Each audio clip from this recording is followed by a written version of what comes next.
Sean bienvenidos, hermanos, hermanas en Cristo nuestro Señor, a una emisión más de su programa La Palabra Hoy. Con nosotros el reverendo Juan María Tellería. Bienvenido, reverendo. Muchas gracias, reverendo Noel. Muy buenas tardes, noches a todos. A ti, a los equipos de Radio Anglicana y, como decimos siempre, a todos esos amigos nuestros, a todos esos creyentes que nos están escuchando, hermanos en la fe de Cristo, y que son quienes realmente hacen el programa.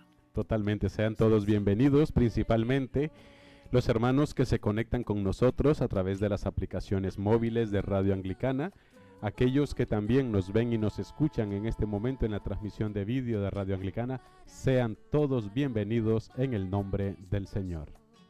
Luz en mi sendero, lámpara es tu palabra para mis pasos. Luz en mi sendero. Como siempre, comenzamos poniéndonos en las manos de Dios para que sea el Espíritu Santo el que dirija el programa y el que también nos ayude a comprender su palabra. Oremos.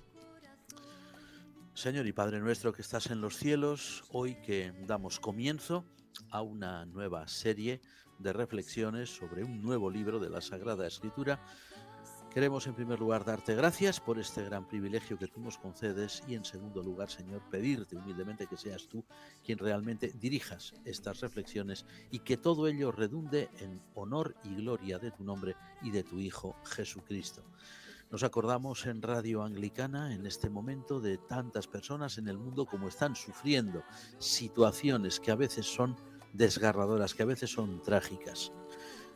Te pedimos, Señor, que tú bendigas a esas personas, que tú les ayudes a salir adelante, que tú les transmitas también el gozo del Evangelio y la esperanza que nos mantiene vivos en este mundo.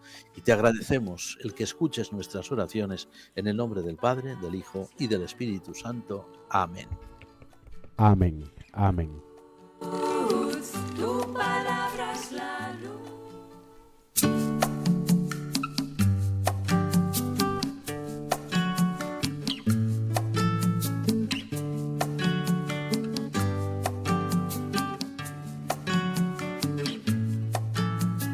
Lámpara es tu palabra para mis pasos, luz en mi sendero.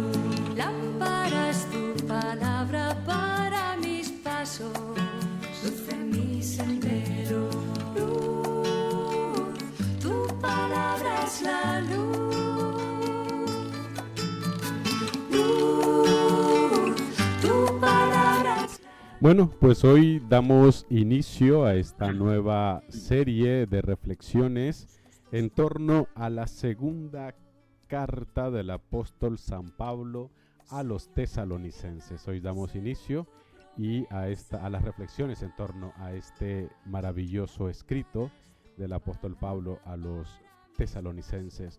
Y nuestro tema de hoy, como siempre, el primer tema es una introducción general a esta epístola del apóstol Pablo a los tesalonicenses, esta segunda epístola a los tesalonicenses.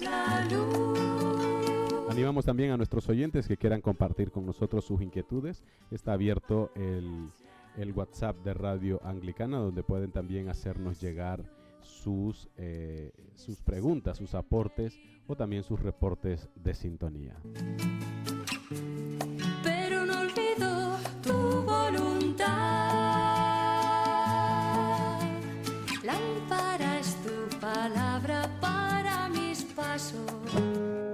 Y así como dice este himno con el que damos inicio siempre a este espacio, lámpara es tu palabra para mis pasos, y es lo que hoy esperamos que sea para vosotros las reflexiones en torno a esta segunda carta a los tesalonicenses, que sea luz, que pueda haber una mejor comprensión de lo que leemos y sobre todo un acercamiento al dato bíblico. Agradecemos a los hermanos que nos están escribiendo de distintas partes del país y del mundo, comentándonos que ya han hecho los deberes, que han adelantado la lectura y pues que están esperando con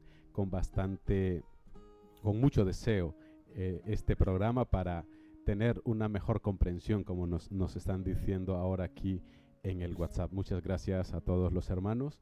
y no doy abasto con tanto mensaje, pero bueno, ahí vamos a intentar sacar de lo que nos están haciendo llegar.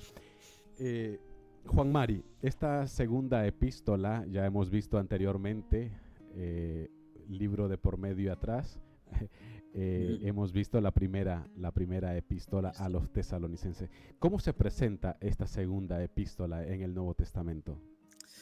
Bueno, la respuesta es muy sencilla, pero antes que nada vamos a decir que agradecemos mucho a estos hermanos y amigos que ya han hecho los deberes, es decir, que han leído la segunda epístola a los tesalonicenses y no les habrá tomado demasiado tiempo, porque mira, respondiendo a tu pregunta, diremos que la segunda epístola de San Pablo Apóstol a los tesalonicenses, la verdad es que cuando nosotros la encontramos hoy en nuestras Biblias, en el Nuevo Testamento, pues nos encontramos con una carta más bien pequeña, una carta breve, así como hay epístolas muy grandes como son la epístola a los romanos o incluso la epístola a los hebreos, ¿no? Bueno, pues según a los tesalonicenses no, es una carta más bien reducida. Fijémonos que en nuestras ediciones actuales de la Biblia, tal como tenemos distribuidos los textos, pues solamente cuenta con 3 capítulos y no precisamente capítulos muy amplios de grandes cantidades de versículos, más bien no. Es una carta más bien exigua.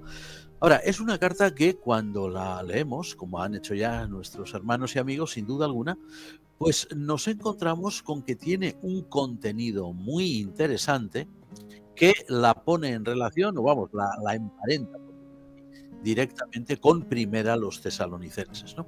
De hecho, si hacemos caso a lo que se ha dicho tradicionalmente, pues siempre se ha entendido que esta epístola era, en cierto modo, la respuesta apostólica a las inquietudes que la primera epístola había suscitado en aquella antigua congregación, en aquellos antiguos círculos cristianos de la ciudad griega de Tesalónica. O sea que se nos presenta como una carta pequeña, reducida en tamaño, pero muy interesante en lo referente a su contenido.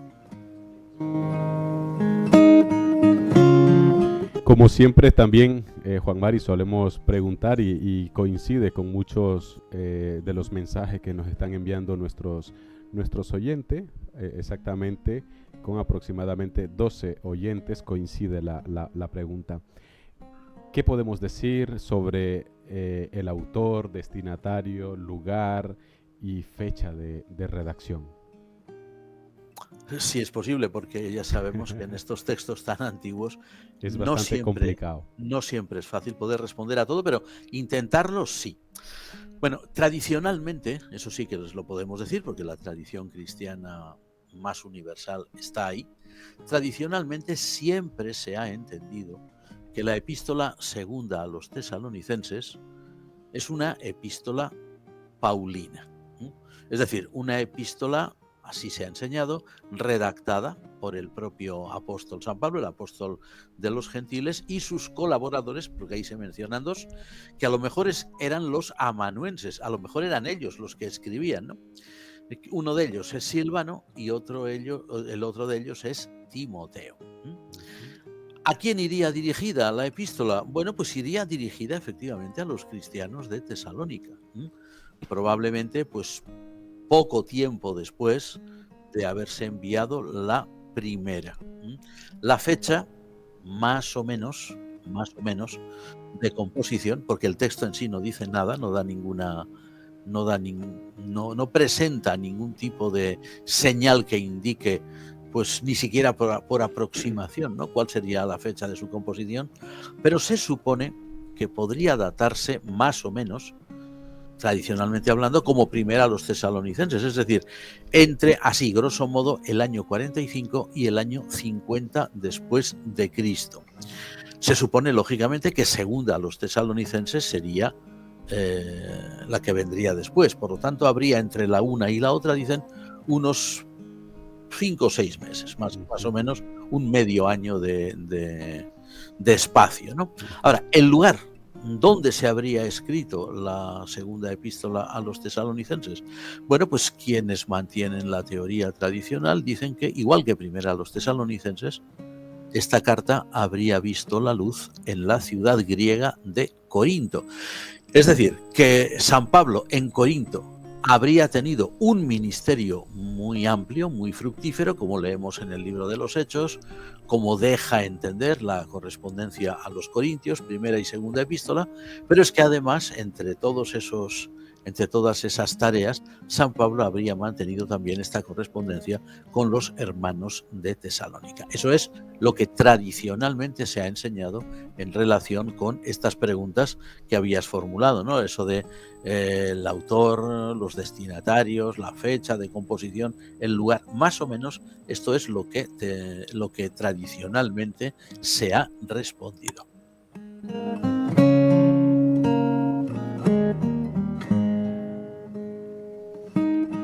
Se dice de que en muchos círculos teológicos y exegéticos se hacen propuestas o se van haciendo pues aproximaciones a según qué cosas de estas cuestiones. ¿Qué nos puedes comentar de ello? ¿Qué propuesta se suele decir? Sí. ¿O cuál es la más conocida? Y la más extendida hoy, Ajá. tal vez, ¿verdad? Sí. Sí, bueno, tradicionalmente es como habíamos dicho, tradicionalmente es una epístola paulina, es una epístola escrita por San Pablo y sus dos de sus colaboradores, mejor dicho, Silvano y Timoteo, él tenía muchos más. Es una epístola dirigida desde la ciudad de Corinto, tradicionalmente, y sería más o menos, como hemos dicho, del año entre el 45 y el 50 de la era cristiana, ¿verdad? Del primer siglo de la era cristiana. Ahora, desde hace ya más de un siglo, o sea que no es una cosa de hoy exclusivamente, ni de ayer ni de anteayer, sino que hace bastante tiempo, desde hace más de un siglo, ya desde el siglo XIX, la exégesis crítica del Nuevo Testamento, crítica que no significa criticona, ¿no? Ni devastadora, la exégesis seria del Nuevo Testamento, la que trabaja los textos de la Sagrada Escritura con un método más científico. Bueno, pues esta exégesis, primero aquí, en el continente europeo, y luego, ya más tarde, en el resto del mundo cristiano, es decir, en América, en los círculos americanos, en Australia, en Oceanía en general, en fin. Bueno, incluso hasta en el Japón. También hay grandes exegetas cristianos japoneses, ¿no? Bueno, pues esta exégesis, ahora, especialmente en círculos de gente, pues como decimos, más erudita, más estudiosa, gente más especializada en los estudios de la Biblia. Hay, por cierto, muy importante, no solo de una confesión, de muchas. O sea, tanto católicos romanos, como protestantes en general. Bueno, pues esta exégesis crítica ha venido señalando, por decirlo de alguna forma, grandes diferencias, atención, entre las dos epístolas a los tesalonicenses, la primera y la segunda. Diferencias que tocan campos tan importantes como es el estilo del autor de la epístola, que dicen que evidentemente, pues por una serie de razones que ellos dan, pues no puede ser la misma persona, razones de vocabulario e incluso razones conceptuales. O sea, de modo que se ha considerado este escrito, atención, no como una epístola directamente escrita por el apóstol San Pablo, sino un poco posterior, de una época un poco posterior a la muerte del apóstol. Se supone que el apóstol San Pablo habría muerto en la persecución de Nerón, o bien en el año 64 después de Cristo, o bien algunos dicen que un poquito más tarde, hacia el año 67, por ahí. No son fechas que están siempre muy claras. Pero bueno, en la década de los 60 del siglo I es cuando habrían muerto martirizados los grandes apóstoles San Pedro y San Pablo en Roma por la persecución de Nerón, ¿no? Entonces dicen, claro, que esta epístola no sería directamente del apóstol, sino que sería de, por decirlo así, de discípulos del apóstol San Pablo, ¿no? Unos discípulos que no conocemos por nombre, unos discípulos que integrarían lo que se llamaría pues el círculo paulino, o por llamarlo de alguna otra forma también, la escuela paulina, ¿no? Entonces, esta epístola, juntamente con otras, como serían Efesios, por ejemplo, Colosenses, Pues la considerarían no precisamente como escrita directamente por el apóstol, sino lo que se llamaría una epístola deuteropaulina. Las que habría escrito el apóstol serían, lógicamente, protopaulinas, ¿no? Y lo interesante de esta aportación es que, según dicen, contrastando, por ejemplo, la segunda epístola a los tesalonicenses con la primera, pues se evidenciaría pues una cierta evolución del pensamiento de los discípulos del apóstol San Pablo a medida que iba avanzando el siglo I y a medida que la Iglesia se veía enfrentada a cambios muy importantes, a nuevos desafíos que exigían de ella nuevas respuestas. Esta es lo que habíamos dicho antes es la hipótesis más tradicional en relación con la autoría, lugar, fecha de composición y todo esto, mientras que esta otra es lo que la exégesis crítica del Nuevo Testamento propone. Y es aceptada por todos, Juan Mari, o sea, por los especialistas, los biblistas, los especialistas en el Nuevo Testamento, los exégetas. Es aceptada esta hipótesis. La segunda de todas ellas, ¿no? Sí. No es aceptada, no. De hecho, hay muchos que dicen claramente, y lo han dejado escrito por ahí en trabajos que han hecho, en comentarios, que si no se hubiera conservado, si se hubiera perdido, por ejemplo, la primera epístola a los tesalonicenses y solo nos hubiera llegado la segunda, jamás hubiera puesto nadie en duda que fuera un escrito auténticamente paulino. O sea, no todo el mundo lo acepta. Tenemos que tener en cuenta que este tipo de hipótesis, aunque, no se elaboran al azar simplemente porque a alguien se le ocurre una idea magistral, sino porque se trabaja sobre el texto y sobre características del propio texto. Claro, este tipo de hipótesis están siempre sujetas a una revisión constante, como tiene que ser, y están siempre sujetas también a la subjetividad de quienes la proponen, ¿no? Porque puede a lo mejor otro especialista que lea lo mismo y diga, yo no veo esto que tú dices aquí. O sea que siempre existe... Siempre se está dialogando constantemente, ya no vamos a decir discusiones al estilo antiguo, ¿no? Grandes debates como se hacía en el siglo XVI, no.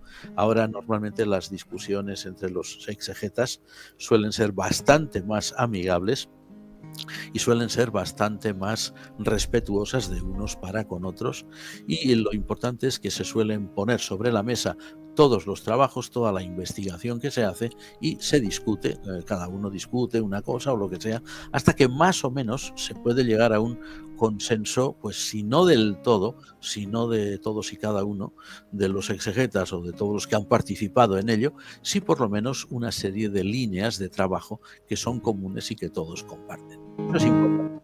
Sí, es como cuando vemos el tema de las herejías, por ejemplo, de que no nacen de una persona que dice, voy a llevar la contraria, sino que es producto de un gran estudio, de grandes trabajos que hicieron en su momento estas personas, y que sus conclusiones les llegaron pues a caer en grandes errores y muchos de ellos catastróficos para la iglesia, y que muchos de ellos siguen hoy en día, como el arrianismo, por ejemplo.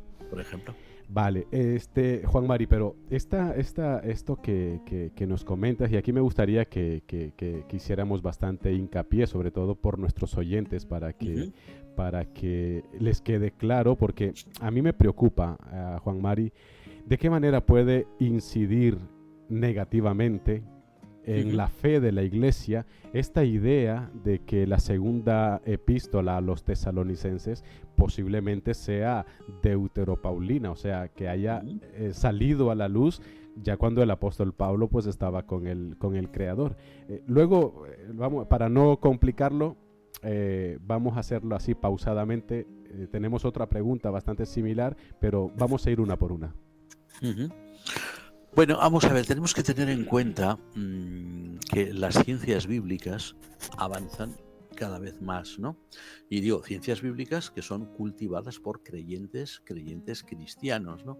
Y creyentes comprometidos. De hecho, muchos de los grandes exegetas o de los grandes especialistas en Sagrada Escritura, tanto del Antiguo como del Nuevo Testamento, o son profesores de seminarios y facultades de teología, o son incluso clérigos que están en plena actividad pastoral, ¿no? Es decir, este tipo de trabajos no se hacen por parte de personas que sean, digamos, pues mira, alguien que se mete a estudiar esto como se podría meter a otra cosa, ¿no?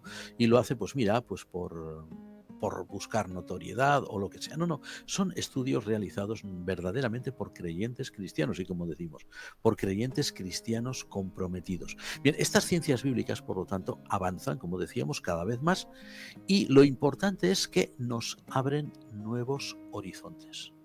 Nos abren nuevas posibilidades de comprender, de vislumbrar, no vamos a ser tan pretenciosos, ¿verdad? De vislumbrar cómo las Sagradas Escrituras, tanto las del Antiguo como las del Nuevo Testamento, fueron viendo la luz. E intentan sobre todo reconstruir el proceso, cómo empezó a escribirse, por ejemplo, un libro concreto de la Biblia. En nuestro caso, por ejemplo, cómo se empezó a escribir la segunda epístola a los tesalonicenses y por qué, ¿no? O sea, no es... este tipo de estudios nunca son algo negativo, todo lo contrario, ¿no? Entonces, claro, ahí tenemos la constatación de que quienes desde ya hace más de un siglo, como decíamos, habían puesto sobre la mesa, ¿no? Sobre el tapete, como dicen algunos, la idea de que segunda a los tesalonicenses pudo ser una epístola no directamente paulina, sino deuteropaulina, es decir, no directamente de San Pablo apóstol, sino de discípulos suyos, pues está basada, lógicamente, esta idea en comprobaciones reales, ¿no? O sea, no ficticias, sobre el texto, trabajando los estilos, una cosa que se llama la esticomitia, sobre todo si hay poemas o si hay partes que están en verso, ¿no? Aunque, como decimos, todo eso está siempre sometido a interpretación, naturalmente. Entonces, la idea de cómo podría incidir en la fe de la Iglesia, la idea de que segunda a los tesalonicenses es una epístola, hemos dicho, deuteropaulina, ¿no? Bueno, pues realmente la haya escrito directamente el apóstol San Pablo de su puño y letra, o no la haya escrito de su puño y letra, la haya escrito a través de amanuenses, como decíamos, la haya escrito un círculo de discípulos suyos que conservaban sus ideas, su pensamiento cuando él ya estaba muerto, cuando él ya había fallecido. O sea, eso no es un obstáculo para que realmente, según a los tesalonicenses, sea considerada con todo derecho un escrito que forma parte, indiscutiblemente además, de lo que llamamos el corpus paulinum, ¿no? Sí. Ya sea proto, deutero, trito, lo que se quiera, es el corpus paulinum, ¿no? Sí, y en relación a la creencia generalizada que tenemos dentro del cristianismo sobre la inspiración de los textos bíblicos, ¿cómo se vería afectado esto, Juan Mari? ¿Se vería afectado o no le afectaría en nada? No afectaría en nada, al contrario, yo creo que incluso lo reforzaría más. Fijémonos por qué. Si la epístola, según a los tesalonicenses, fue, como dice la teoría más tradicional, ¿no? Fue escrita directamente por el apóstol San Pablo, el apóstol de los gentiles, está clarísimo que San Pablo era un apóstol inspirado por Dios. Luego, este escrito es un escrito inspirado, ¿no? Y así se reconoce desde la antigüedad y por eso forma parte del canon cristiano. Bueno, el canon cristiano no empezó en el siglo I, eso ya fue en el siglo IV, pero vamos, que sería una epístola que habría circulado y que se habría reconocido como paulina. Ahora, ¿qué pasaba si, como dicen estas nuevas hipótesis, que, como digo, tienen su fundamento, o sea, no es una tontería que se deba descartar de un plumazo, ¿no? Si fueron discípulos de San Pablo los que la redactaron, no nos tiene que quedar la más mínima duda de que aquellos discípulos de San Pablo, lo mismo que los discípulos de cualquier otro apóstol, ahí tenemos a los padres de la Iglesia para comprobarlo, no nos tiene que quedar la más mínima duda, decimos, de que aquellos discípulos, quienes quiera que fueran, conservaron el pensamiento básico de su maestro, lo que significa que la inspiración divina de la epístola está más que garantizada. Y hemos dicho, más aún, el hecho de que la inspiración de esta epístola no se ciñera, o de cualquier otro texto, exclusivamente a una persona, como podría ser San Pablo, Eso da de la inspiración de los escritos de la Biblia, pues una visión mucho más amplia. Es decir, Dios inspira a quien Él quiere. O sea, no es aquello de si no puede ser tal persona, el texto ya no está inspirado. Fíjate, es una pequeña anécdota, hace ya unos cuantos años, pero bastantes, unos 20 años, vamos a suponer 20 por ahí, un poquito más, quizás 21, 22. Encontramos a una persona que estaba muy preocupada por este tipo de presentaciones de los estudios bíblicos modernos, este tipo de conclusiones a los que llegaban los críticos y los exegetas de hoy, que vuelvo a insistir, cristianos convencidos, muchos de ellos clérigos compañeros nuestros, por lo tanto, en el caso tuyo y mío, estaba muy preocupado porque decía, vamos a ver, él había leído algo del Antiguo Testamento, del Pentateuco, ¿no? Decía, claro, la hipótesis tradicional, Moisés es el autor del Pentateuco, pero quienes han realizado estudios más serios, más profundos sobre el Pentateuco, pues encuentran que hay distintas capas y distintas manos redaccionales, ¿no? Entonces, claro, él decía, si Moisés no es el autor del Pentateuco, entonces no puede estar inspirado. La pregunta, ¿por qué? Pues porque si no era Moisés, pues la respuesta, ¿es que acaso Dios está tan limitado que solo puede inspirar a Moisés? Dios no puede inspirar a otros levitas como Moisés que pongan por escrito tradiciones. El caso nuestro es evidente. Si nosotros aceptamos o damos plena credibilidad a la hipótesis de que la epístola segunda a los tesalonicenses es deuteropaulina, evidentemente estamos reconociendo que es una epístola del círculo de San Pablo, aunque no la hubiera escrito él. Y una epístola escrita en el círculo de San Pablo es una epístola que conserva las ideas fundamentales que Dios ha inspirado al apóstol, lo que significa que la inspiración se ha extendido, va más allá de la figura del apóstol y abarca también a esa escuela. Y eso, lógicamente, es algo extraordinario. La inspiración no está atada, Dios es libre. Total. Y la prueba es que las escrituras son pues multiformes y ahí, sin embargo, encontramos la inspiración. Sí, es que luego también yo entiendo a personas así porque hasta cierto punto tampoco soy exageradamente tal, pero entiendo porque entiendo cuando es la primera impresión, o sea, cuando te das de boca, te encuentras con ello ahí de golpe, ¿no?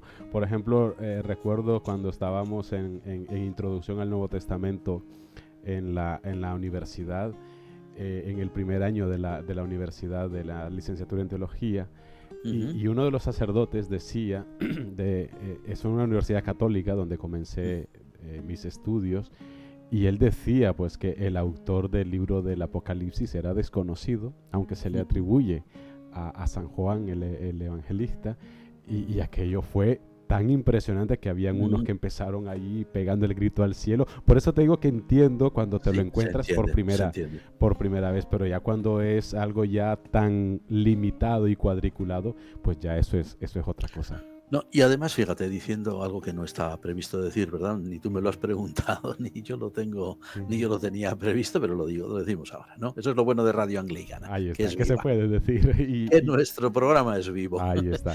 Bueno, a ver, yo entiendo, esto es una opinión muy particular mía, muy personal, yo entiendo que nosotros, y ya hablando más concretamente de lo que es nuestra iglesia, yo creo que la postura que tiene en general la iglesia, que es mantenerse en una línea conservadora, pero abierta al diálogo, es lo mejor.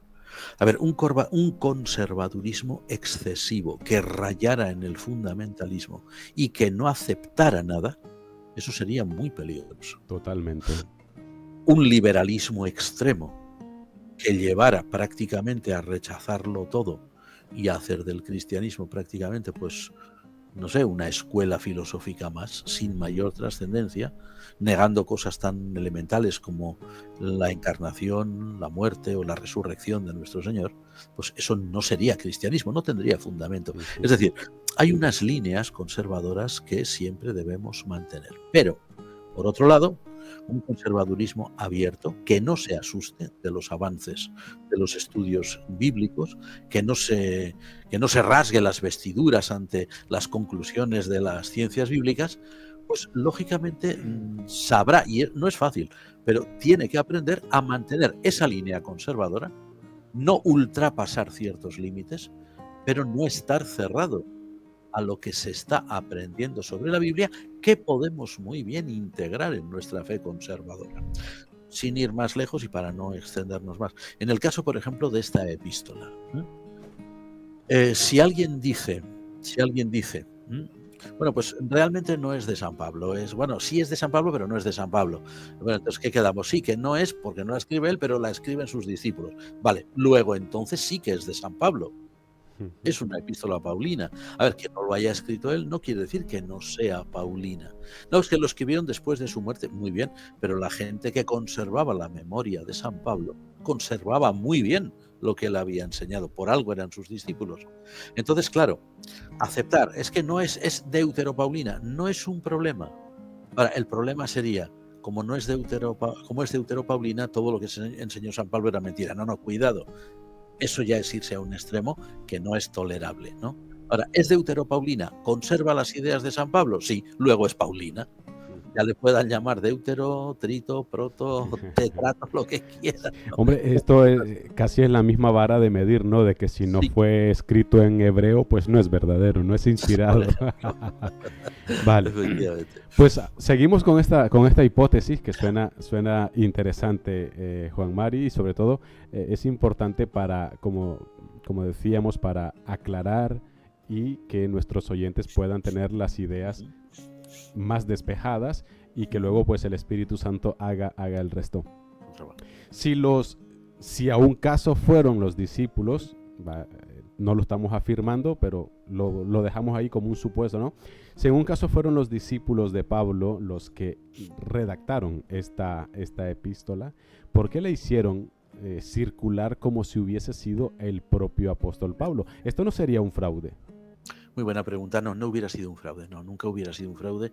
Y tengamos en cuenta que la cuestiones como fraude en el sentido de apropiación de la propiedad intelectual, plagio, todas estas cosas que hoy están a la orden del día y que incluso en nuestros países occidentales están sometidas a la ley. O sea, hoy no se puede impunemente copiar un libro o plagiar un libro y poner mi nombre y decir, mira, lo he escrito yo cuando lo ha escrito otro. Es que puedo incluso ser denunciado, ¿verdad? O escribir aprovechando el nombre de otro cuando no soy yo. Pues esas cosas serían un fraude total en nuestra época.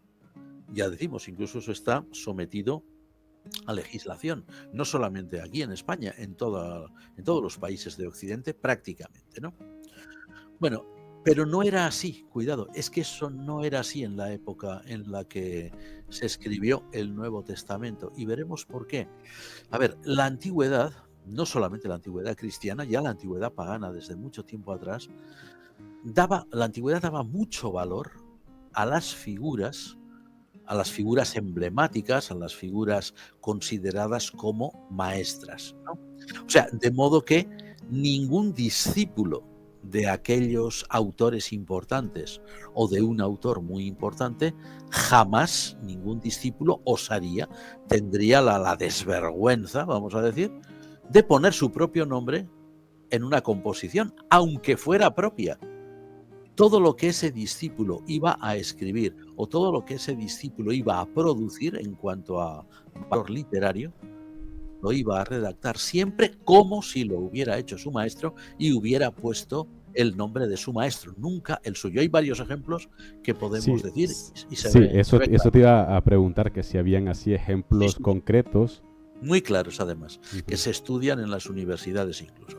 Ahí tenemos, por ejemplo, en la literatura antigua, los grandes poemas con los que comienza su andadura la gran literatura griega universal, esas dos grandes composiciones épicas, que son la Ilíada y la Odisea, pues desde la antigüedad se colocaron bajo el patrocinio de Homero, el poeta Homero. ¿Por qué?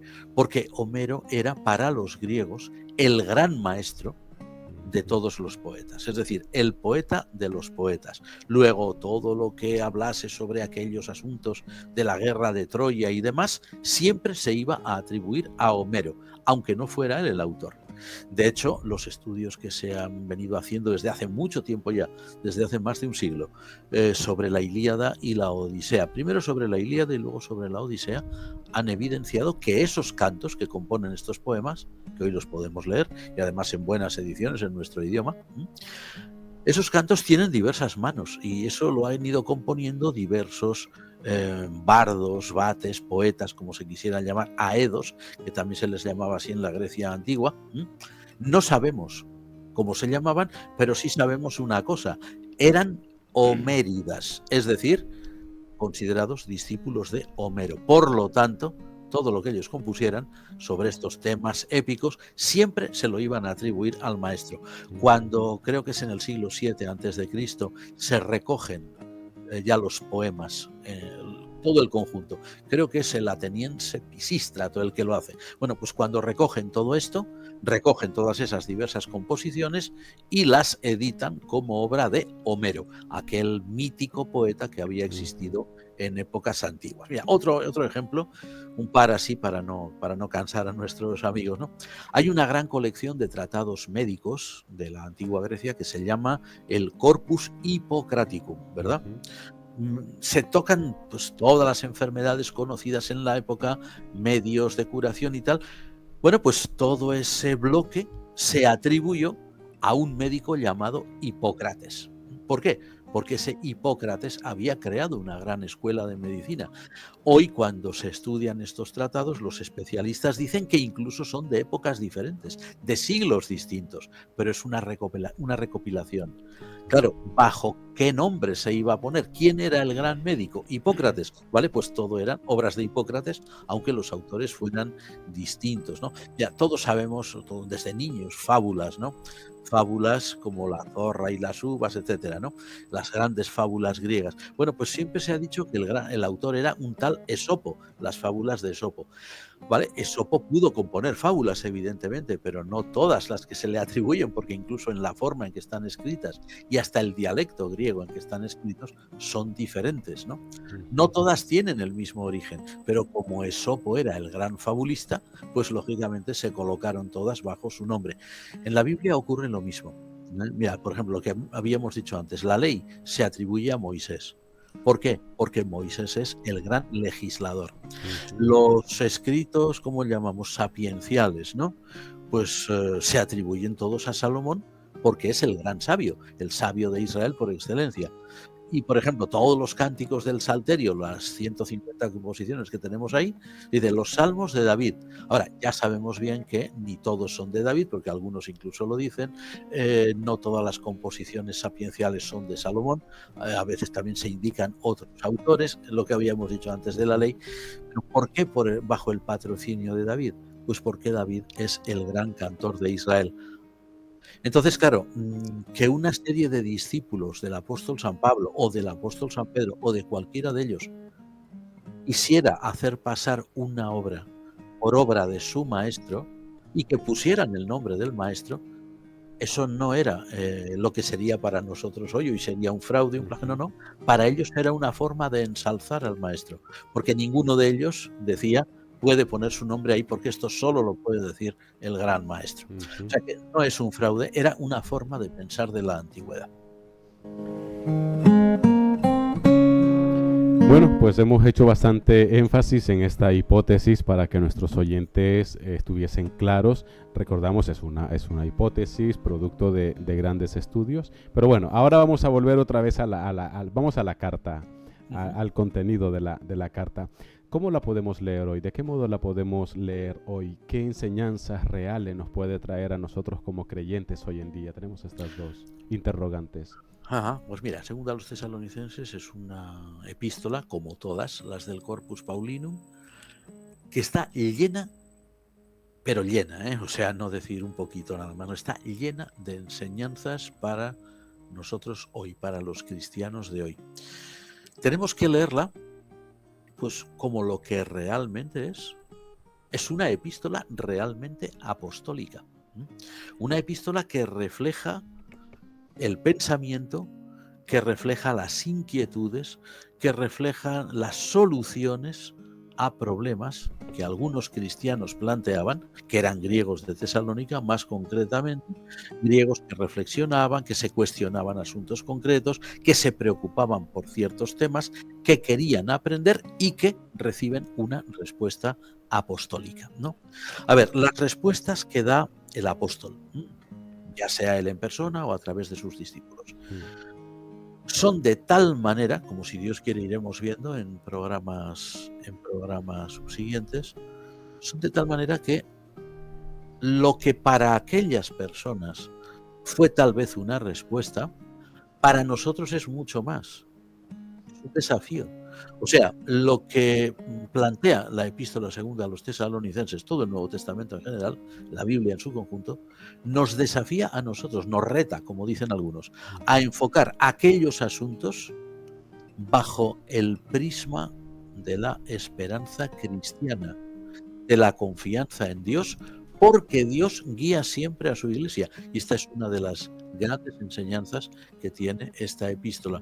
Es decir, que el contenido de la carta, aún expresado pues con un lenguaje antiguo, con figuras antiguas, lo propio de su momento, conforme a los patrones mentales de su momento, pues a pesar de todo eso, a nosotros hoy nos sigue iluminando, nos sigue ayudando, si lo leemos con tranquilidad, si lo leemos con oración, si lo leemos con confianza, con ganas de aprender y esperando que Dios nos hable a través de ella.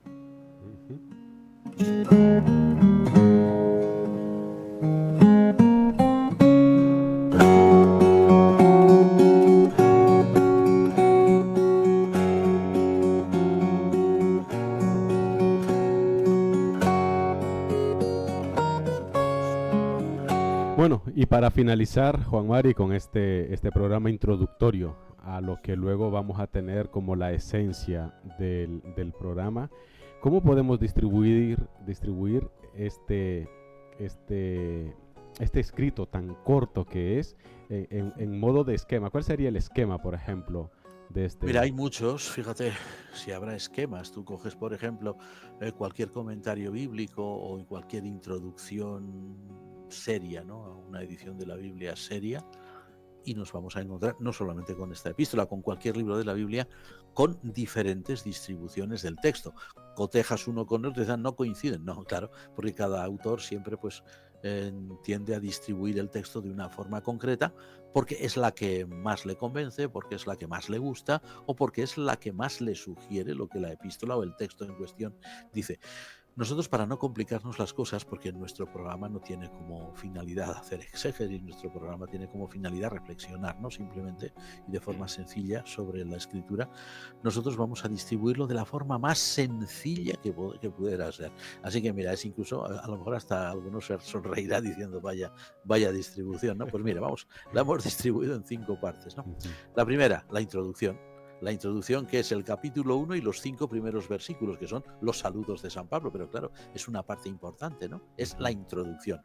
La segunda parte es el resto del capítulo 1, que es, le hemos dado el título de El justo juicio de Dios, porque es uno de los temas de los que ahí se hablan, ¿no? La tercera parte, la escatología, que como veremos dicen que es la parte más importante. Bueno, pues es el capítulo 2, los primeros 12 versículos. La cuarta parte, bueno, pues es la parte de la exhortación, una vez expuesto todo lo que es la parte doctrinal, pues automáticamente el apóstol siempre había actuado igual, ¿no? Primero exponía algo, respondía a preguntas y luego exhortaba. Bueno, pues en esta epístola es lo mismo. Y esa parte de exhortación o parenética, como dicen los que hablan muy bien, bueno, pues eso abarca toda la parte restante del capítulo 2 y los 15 primeros versículos del capítulo 3.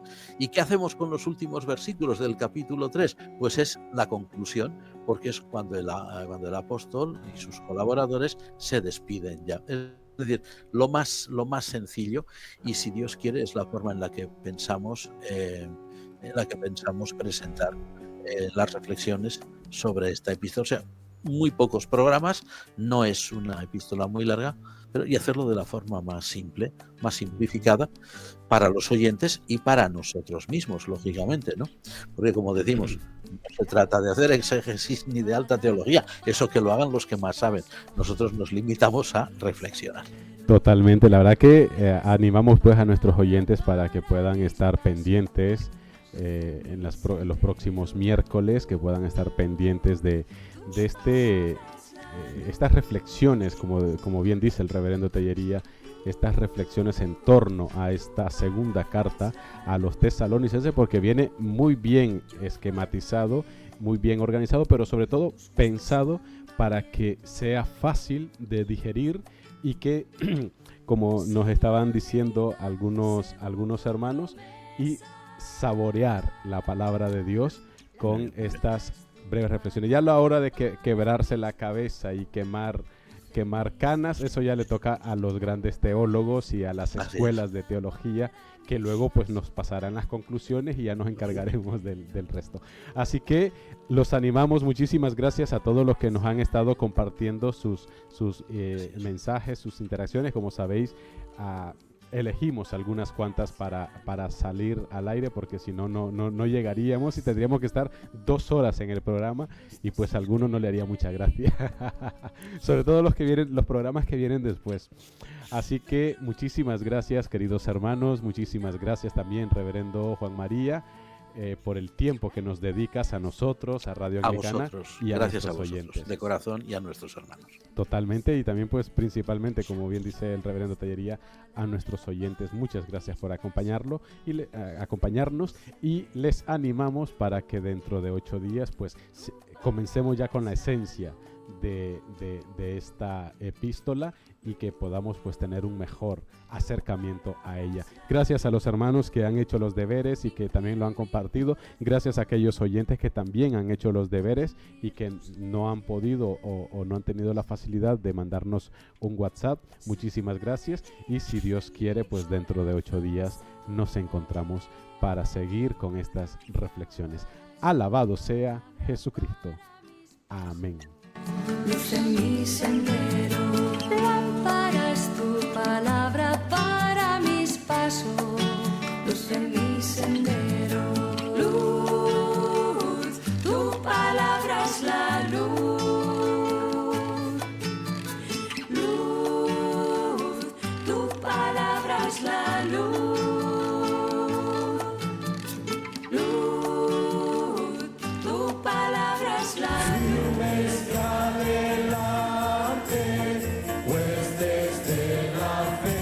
Usted está en sintonía de Radio Anglicana, transmitiendo vía internet en www.radioanglicana.es. También puede escucharnos en su dispositivo móvil, descargando nuestra aplicación para Android e iOS. Radio Anglicana, la voz de la Iglesia.